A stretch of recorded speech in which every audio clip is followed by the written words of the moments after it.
কুচকিটা হালা। তো পুলিশ বলছে সালা লাল মিয়া এদনা কালা না জানি কালা মিয়া কেদনা কালা হোক। এখন যদি ক্লিন ইমেজের মন্ত্রী যদি অবস্থা হয়, বাকি কোন কি অবস্থা আরো অনুমান করতে ঠিক না? কাজেই এই পরিস্থিতি, এই পরিবেশ আমরা বাংলাদেশে আর ফিরে আসুক সেটা চাই না। এতে মানুষ হতে ভোট দিতে ভোট কেন্দ্রে যেটা হয় নাই, তারা নিজে নিজে সিল মেরে নিজেরা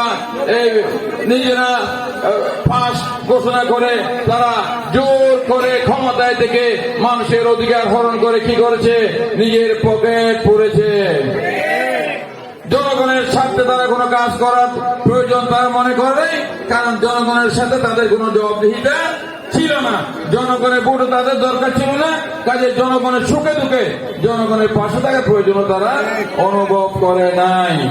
আজকের পত্রিকায় দেখলাম একজন আনোয়ারা থেকে ওই ভোট ডাকাত এমপি আর কি বাবুর ছেলে জাভেদ সাহেব, ওনাকে বলতো যে ক্লিন ইমেজের মন্ত্রী, মানে আওয়ামী মন্ত্রিসভায় সবচেয়ে ক্লিন ইমেজের মন্ত্রী ছিল নাকি জাভেদ। এখন ক্লিন ইমেজ মন্ত্রীর সারা বিশ্বে বাড়ি আদালত, তার সারা বিশ্বে যত বাড়িঘর 600 মতো বাড়িঘর সবগুলা অবরুদ্ধ করার নির্দেশ দিয়েছে।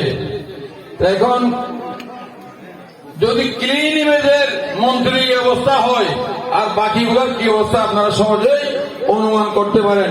পাকিস্তান আমলে একটা গল্প আছে, ওই পাঞ্জাবি পুলিশ নাকি ওই লাল মিয়াকে চোর ছিল, লাল মিয়া নামের ওই সুরাইয়াকে ধরতে পুলিশ গেছে লাল মিয়ার ঘরে।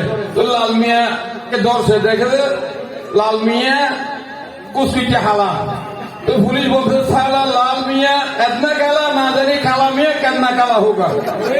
এখন যদি ক্লিন ইমেজের মন্ত্রী যদি অবস্থা হয়, বাকি কোন কি অবস্থা আরো অনুমান করতে ঠিক না?